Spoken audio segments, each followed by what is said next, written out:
Alan Bond was an Australian businessman noted for his high-profile business dealings, including his central role in the wiring scandals of the 1980s, and what was at the time the biggest corporate collapse in Australian history, for his bankrolling the successful challenge for the 1983 America's Cup, the first time the New York Yacht Club had ever lost it in its 132-year history, and also for a criminal conviction that saw him serve 4 years in prison. Born in London and raised in Australia from the age of 12, Bond began his career as a signwriter and formed what became the Bond Corporation in 1959. He became a public hero in his adopted country after bankrolling challenges for the America's Cup, which resulted in his selection in 1978 as Australian of the Year. His Australia 2 syndicate won the 1983 America's Cup, which had been held by the New York Yacht Club since 1851, thus breaking the longest winning streak in the history of sport. In 1992, Bond was declared bankrupt with personal debts totaling $1.8 billion. He was subsequently convicted of fraud and imprisoned after pleading guilty to using his controlling interest in Bell Resources to deceptively siphon off $1.2 billion into the coffers of Bond Corporation. The funds were used to shore up the cash resources of the ailing Bond Corporation, which spectacularly collapsed, leaving Bell Resources in a precarious situation. Following release, he became active in various mining investments, predominantly in Africa, including Madagascar Oil plc in Global Diamond Resources, and was included in Business Review Weekly's Rich 200 list in 2008. Early life. Alan Bond was born on the 22nd of April 1938, the son of Frank and Kathleen Bond in the Hammersmith district of London, England. In 1950, aged 12, he emigrated to Australia with his parents and his older sister Geraldine, living in Fremantle, near Perth. At age 14, he was charged with stealing and being unlawfully on premises. At age 18, he was arrested for being unlawfully on premises and reportedly admitted planning a robbery. Business success. The Perth-based Bond made his fortune initially in property development and at one time was one of Australia's most prominent businesspeople. In 1970 he bought 3 America's Cup Challenge yachts from Sir Frank Packer. He later extended his business interests into other fields, including brewing, gold mining, television, and airships. In 1987, Australia's first private university, Bond University, was founded by Bond Corporation. He purchased QTQ9 Brisbane and settled an outstanding defamation dispute the station had with the Queensland Premier, Joe Bjelke-Petersen, by paying out $400,000.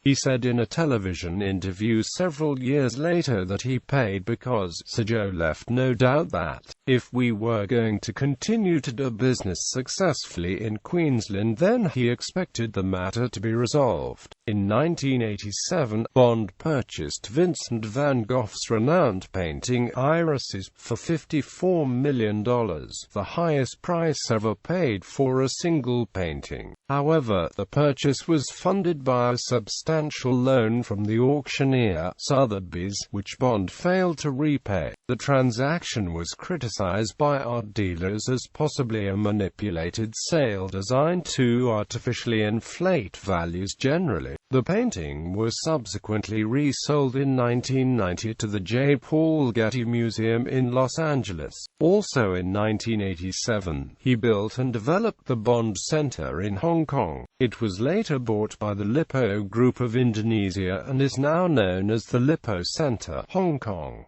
Purchasing the Nine Network. In 1987, Bond paid $1 billion for the Australia-wide Channel 9 television network from Kerry Packer's PBL. In a 2003 interview with Andrew Denton, Bond described the negotiations as follows, quote, When we first sat down, we said, we're either going to sell our stations to you for $400 million, or you're going to sell your stations to us.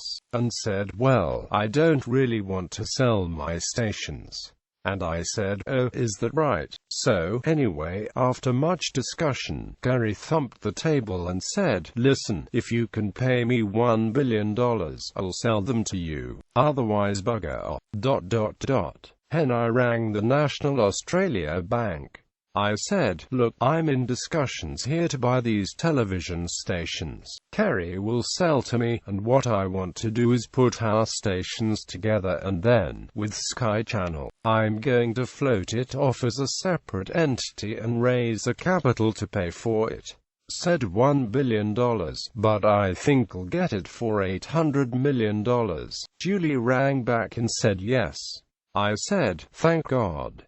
I'll go and have some further negotiations with Kerry, which I did, and true to his word, he never budged one penny off it. So I settled the deal with $800 million and a $200 million note, so he put his own $200 million in. So I had $1 billion. And we put our other two stations up as collateral, which were worth probably $400 million. Quote, in fact, the agreed price was $1.05 billion. Packer took $800 million in cash and $250 million in subordinated debt in Bond Media. Once Bond went bankrupt, Packer was able to turn the debt into a 37% equity in Bond Media, which now included Channel 9 in Brisbane, and was worth about $500 million. It was valued at $1 billion, but he had $500 million in debt on the books. Still, Packer was quoted as saying, "You only get one Alan Bond in your lifetime, and I've had mine." Bankruptcy. In 1992, Bond was declared bankrupt after failing to repay a $194 million personal guarantee on a loan for a nickel mining project. His debts reportedly totaled $1.8 billion at the time. In 1995, his family bought him out of bankruptcy, with creditors accepting a payment of $12 million, a little over half a cent per dollar. In 1997, Bond was sentenced to 7 years in prison after pleading guilty to using his controlling interest in Bell Resources to deceptively siphon off $1.2 billion into the coffers of Bond Corporation. The funds were used to shore up the cash resources of the ailing Bond Corporation, which spectacularly collapsed, leaving Bell Resources in a precarious situation. At this time, Bond was stripped of his 1984 honor as an officer of the Order of Australia. He was released in 2000, having served 4 years in prison at Carnot Prison Farm.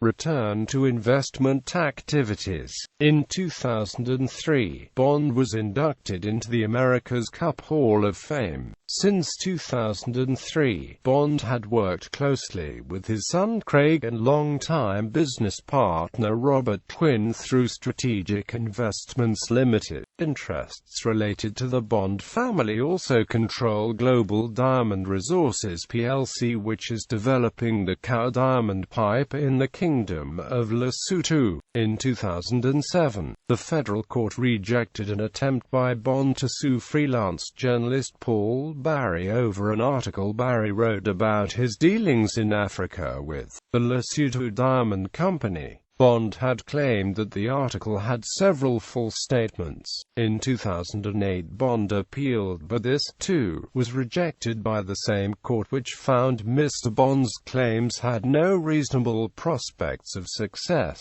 Bond was involved in a long-running defamation case against the West Australian newspaper and journalists Mark Drummond and Sean Cowan over a series of articles published in December 2005, in which it was alleged that Bond's friend and business partner Robert Leslie Nelson was moving to hide Bond's involvement in Lesotho Diamond Corporation, Madagascar Oil and a gold company. During that case, Bond tried to have the journalists convicted of contempt of court after some electronic documents disappeared. In 2008, Bond made a return to the Business Review Weekly's Rich 200 list, in 157th spot, with an estimated wealth of $265 million, thanks primarily to his stakes in Madagascar Oil and Global Diamond Resources. Family. In 1955, Bond married Eileen Hughes, a member of a prominent Catholic family in Fremantle. Her cousin is car dealer John Hughes. She and Bond were both 17 and she was pregnant at the time. Bond, who had been raised Protestant, converted to Catholicism for the marriage. The couple had 4 children: John, Craig, Suzanne and Jodie. Bond and Eileen divorced in 1992.